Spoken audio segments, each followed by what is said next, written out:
إذا اليوم في الفيديو غادي ندوي على موضوع مهم ومهم بزاف، وهو هاد الضجة اللي نايض على هاد الدكتور المصري اللي بطبيعة الحال مات بطريقة غريبة وغريبة جدا، بالإضافة لأنه عطى واحد نقدروا نقولوا دايت ولا واحد السيستم ديال الحياة ولا واحد الطريقة ديال الأكل اللي مثيرة للجدل بزاف.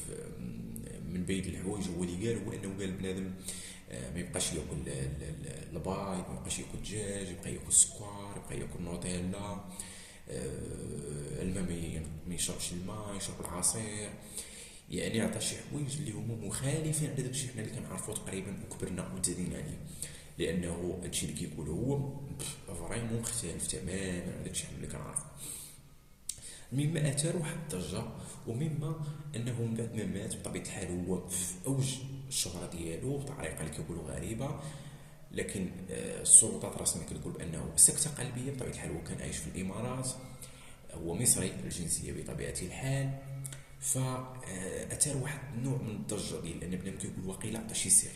واه الاخوان باش نكونوا واقعيين، كيفاش غيعطي هاد السر؟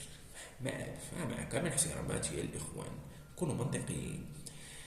واش كاين شي روتين كيمنع الماء اللي هو طبيعه الحال حنا كيتكون الجسم ديالنا من 75% ماء، وكيمنع لك انك تاكل الدجاج والبيض؟ بطبيعه الحال الدجاج والبيض ممكن تتفق معاه الا قال انه في هذه الوقيته هذه ولا كلشي معالج كلشي مداوي، لان البيض وداكشي ما بقاش كيف كان.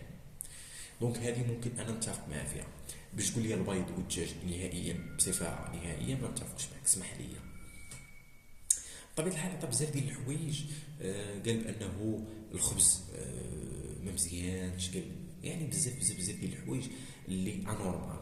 انا غادي نعطي الراي ديالي وغادي نكون واقعي وصريح في الراي ديالي كيقول بانه هذا السيد هذا دار هاد الضجه هذه باش يدير البعوز، لانه خالف تعرف. بطبيعه الحال لا قال شي حاجه اللي معروفه حتى شي واحد ما غيديها فيه، وغادي يكون المشاهدات قلال وغتكون الشهره ضعيفه، ولكن هو خرج بهذه النظريه هذه وبهذه الهضره هذه باش يتشهر دغيا.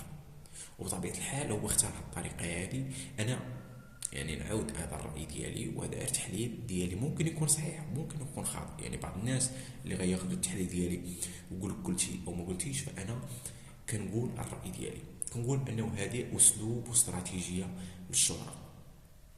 اما الموت ديالو فالله يرحمه بطبيعه الحال، ف صراحة هنا ممكن نتوقف ونقول كيفاش هو كان في أوج الشهرة ديالو والعطاء، ويلا بيك وصل للشهرة يموت. صعيبة بزاف.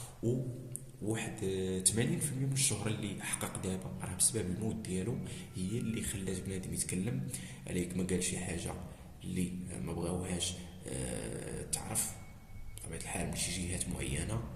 ف ممكن تعطونا الآراء ديالكم، موضوع شائك هذا.